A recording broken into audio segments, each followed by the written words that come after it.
काल परवा इराणने वर मिसाईल टाकले आणि आज भारत युएई सोबत बसला आहे. हा कोइन्सिडन्स नाहीये, हे आहे strategic master stroke.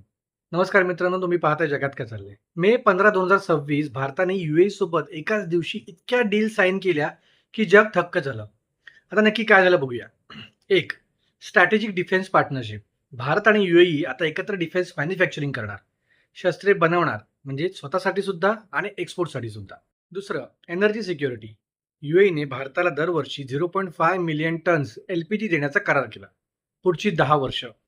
Straight of Hormuz बंद असताना युएई फुजैरा पोर्ट वापरतो, जो हॉर्मुजच्या बाहेर आहे, म्हणजे भारताला तेल मिळत राहील. इराणने स्ट्रेट ऑफ हॉर्मुज बंद केला तरी. तिसरं, 5 बिलियन युएई इन्व्हेस्टमेंट.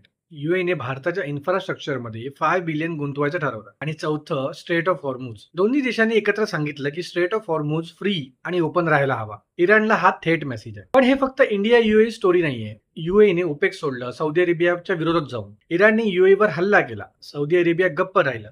आता युएईने इंडिया, फ्रान्स आणि युएई असा त्रिकोण बनवला.